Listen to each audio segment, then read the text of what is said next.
اللهم صل على محمد وعلى آل محمد كما صليت على إبراهيم وعلى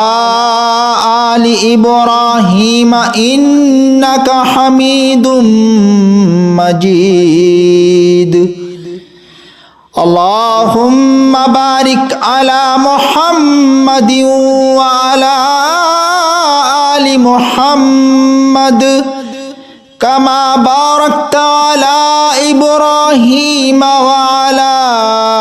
آل إبراهيم إنك حميد مجيد. صاحب التاج والمعراج والبراق والعلم دافع البلاء والوباء والقحط والمرض والألم، اسمه مكتوب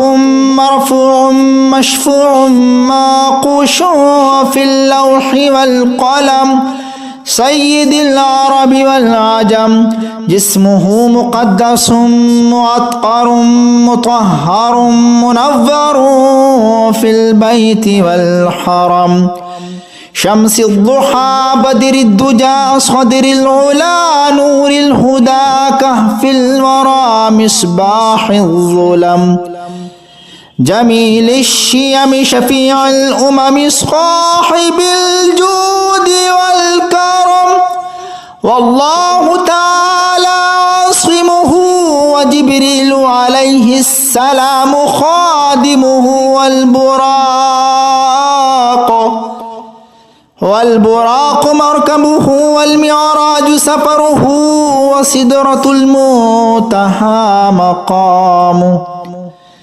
مقامه وقاب قوسين مطلوبه، والمطلوب مقصوده، والمقصود موجوده، سيد المرسلين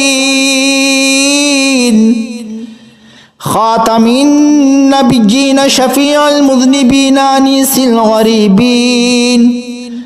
رحمة للعالمين راحة العاشقين مراد المشتاقين، شمس العارفين سراج السالكين، مصباح المقربين، محب الفقراء والغرباء واليتامى والمساكين، سيد الثقلين نبي الحرمين إمام القبلتين، وسيلتنا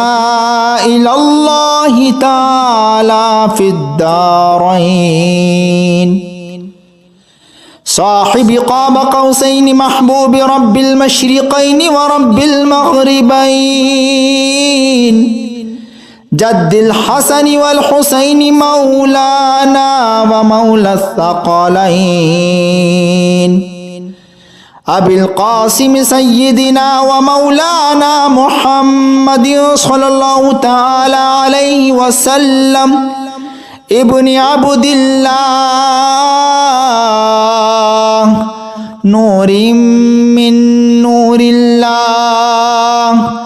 يا أيها المشتاقون بنور جماله، بلغ العلا بكماله، كشف الدجى بجماله،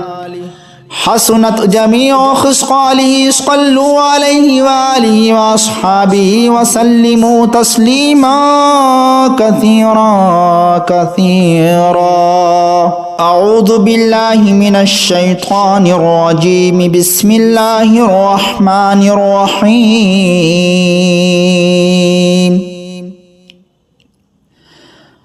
قل يا أيها الكافرون لا أعبد ما تعبدون ولا أنتم عابدون ما أعبد ولا أنا عابد ما عبدتم ولا أنتم عابدون ما أعبد لكم دينكم ولي دين. بسم الله الرحمن الرحيم قل هو الله أحد الله الصمد لم يلد ولم يولد ولم يكن له كفوا أحد بسم الله الرحمن الرحيم قل أعوذ برب الفلق من شر ما خلق ومن شر غاسق إذا وقب ومن شر النفاثات في العقد ومن شر حاسد إذا حسد بسم الله الرحمن الرحيم قل أعوذ برب الناس ملك الناس إله الناس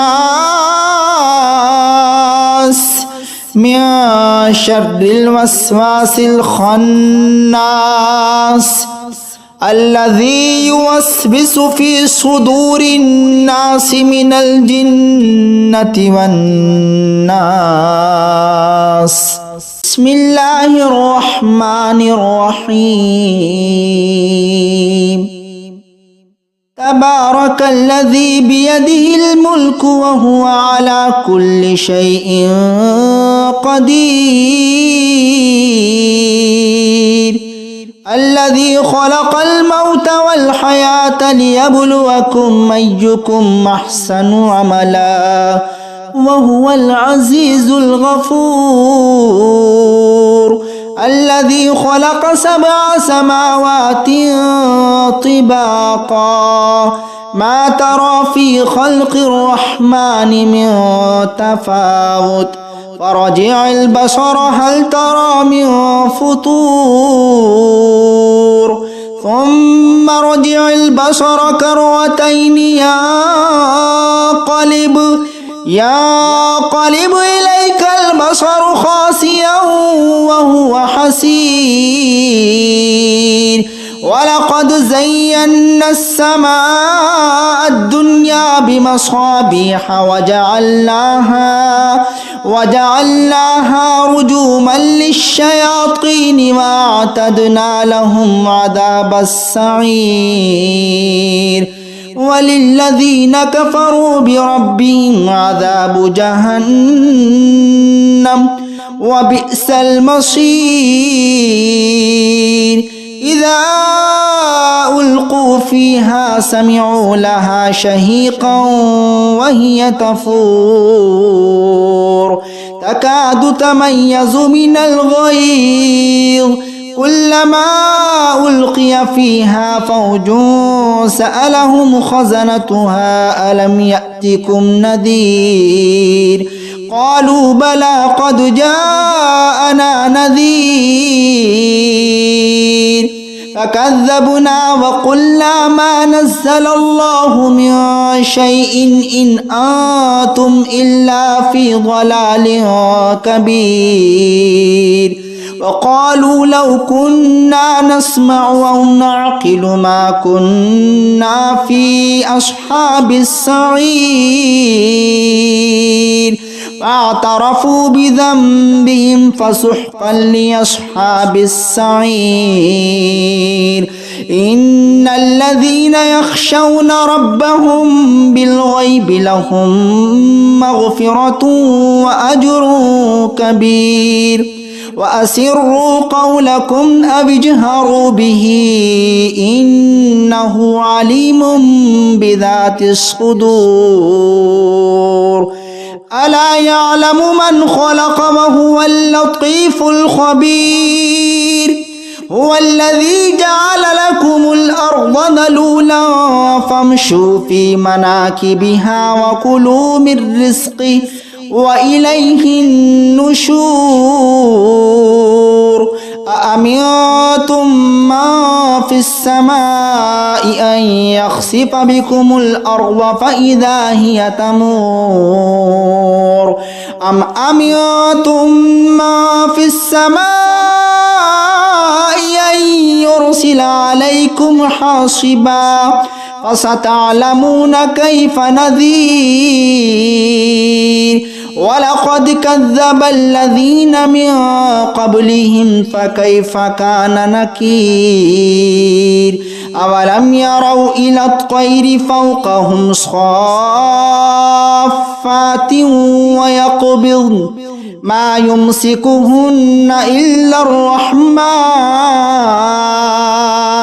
إنه بكل شيء بصير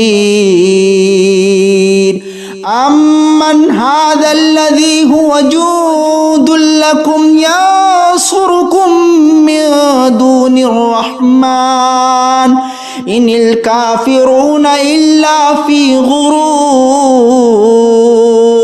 أمن هذا الذي يرزقكم إن أمسك رزقه بل لجوا في عتو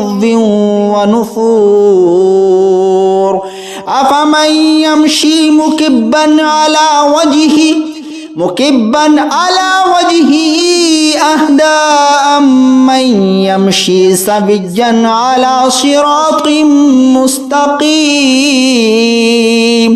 قل هو الذي أنشأكم وجعل لكم السمع والأبصار والأفئدة قليلا ما تشكرون قل هو الذي ذراكم في الأرض وإليه تحشرون ويقولون متى هذا الوعد إن كنتم صادقين قل إنما العلم عند الله وإنما أنا نذير مبين فلما رأوه زلفة سيئت وجوه الذين كفروا وقيل هذا الذي كنتم به تدعون قل أرأيتم إن أهلكني الله ومن معي أو رحمنا فمن يجير الكافرين من عذاب أليم قل هو الرحمن آمنا به وعليه توكلنا فستعلمون من هو في ضلال مبين قل أرأيتم إن أصبح ماؤكم غورا فمن يأتيكم بماء معين أعوذ بالله من الشيطان الرجيم بسم الله الرحمن الرحيم ياسين والقرآن الحكيم إنك لمن المرسلين على صراط مستقيم تنزيل العزيز الرحيم لتنذر قوما ما أنذر آباؤهم فهم غافلون لقد حق القول على أكثرهم فهم لا يؤمنون إنا جعلنا في أعناقهم أغلالا فهي إلى الأذقان فهم مقمحون وجعلنا من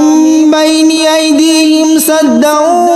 ومن خلفهم سدا فأغشيناهم فهم لا يبصرون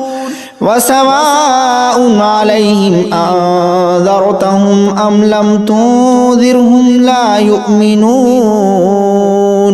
إنما تنذر من اتبع الذكر وخشي الرحمن بالغيب فبشره بمغفرة وأجر كريم إنا نحن نحيي الموتى ونكتب ما قدموا وآثارهم وكل شيء أحصيناه في إمام مبين واضرب لهم مثلا أصحاب القرية إذ جاءها المرسلون إذ أرسلنا إليهم 2 فكذبوهما فعززنا بثالث فقالوا إنا إليكم مرسلون قالوا ما أنتم إلا بشر مثلنا وما أنزل الرحمن من شيء إن أنتم إلا تكذبون قالوا ربنا يعلم إنا إليكم لمرسلون وما علينا إلا البلاغ المبين قالوا إنا تطيرنا بكم لئن لم تنتهوا لنرجمنكم وليمسنكم منا عذاب أليم قالوا طائركم معكم أئن ذكرتم بل أنتم قوم مسرفون وجاء من أقصى المدينة رجل يسعى قال يا قوم اتبعوا المرسلين اتبعوا من لا يسألكم أجرا وهم مهتدون وما لي لا أعبد الذي فطرني وإليه ترجعون أأتخذ من دونه آلهة إن يردني الرحمن بضر لا تغني عني شفاعتهم شيئا ولا ينقذون إني إذا لفي ضلال مبين إني آمنت بربكم فاسمعون قيل ادخل الجنة قال يا ليت قومي يعلمون بما غفر لي ربي وجعلني من المكرمين وما أنزلنا على قومه من بعده من جود من السماء وما كنا منزلين إن كانت إلا صيحة واحدة فإذا هم خامدون يا حسرة على العباد ما يأتيهم من رسول إلا كانوا به يستهزئون ألم يروا كم أهلكنا قبلهم من القرون أنهم إليه لا يرجعون وإن كل لما جميع لدينا محضرون وآية لهم الأرض الميتة أحييناها وأخرجنا منها حبا فمنه يأكلون وجعلنا فيها جنات من نخيل وأعناب وفجرنا فيها من العيون ليأكلوا من ثمره وما عملته أيديهم أفلا يشكرون سبحان الذي خلق الأزواج كلها مما تنبت الأرض ومن أنفسهم ومما لا يعلمون وآية لهم الليل نسلخ منه النهار فإذا هم مظلمون والشمس تجري لمستقر لها ذلك تقدير العزيز العليم والقمر قدرناه منازل حتى عاد كالعرجون القديم لا الشمس ينبغي لها أن تدرك القمر ولا الليل سابق النهار وكل في فلك يسبحون وآية لهم أنا حملنا ذريتهم في الفلك المشحون وخلقنا لهم من مثله ما يركبون وإن نشأ نغرقهم فلا صريخ لهم ولا هم ينقذون إلا رحمة منا ومتاعا إلى حين وإذا قيل لهم اتقوا ما بين أيديكم وما خلفكم لعلكم ترحمون وما تأتيهم من آية من آيات ربهم إلا كانوا عنها معرضين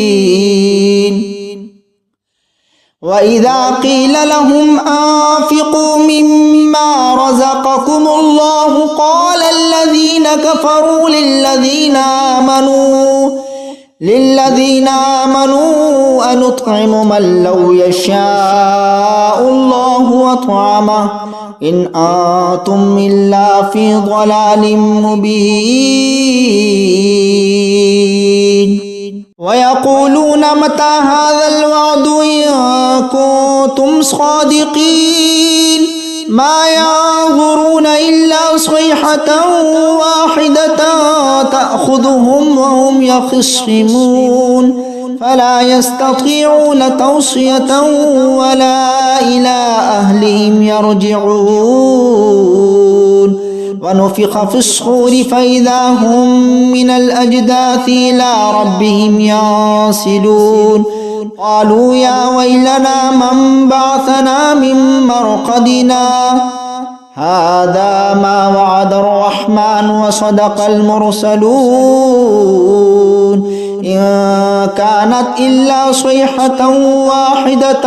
فإذا هم جميع لدينا محضرون فاليوم لا تظلم نفس شيئا ولا تجزون إلا ما كنتم تعملون إن أصحاب الجنة اليوم في شغل فاكهون هم وأزواجهم في ظلال على الأرائك متكئون لهم فيها فاكهة ولهم ما يدعون سلام قولا من رب رحيم وامتازوا اليوم أيها المجرمون ألم أعهد إليكم يا بني آدم ألا تعبدوا الشيطان إنه لكم عدو مبين وأن اعبدوني هذا صراط مستقيم ولقد أضل منكم جبلا كثيرا أفلم تكونوا تعقلون هذه جهنم التي كنتم توعدون اصلوها اليوم بما كنتم تكفرون اليوم نختم على أفواههم وتكلمنا أيديهم وتشهدهم أرجلهم بما كانوا يكسبون ولو نشاء لطمسنا على أعينهم فاستبقوا الصراط فأنى يبصرون ولو نشاء لمسخناهم على مكانتهم فما استطاعوا مضيا ولا يرجعون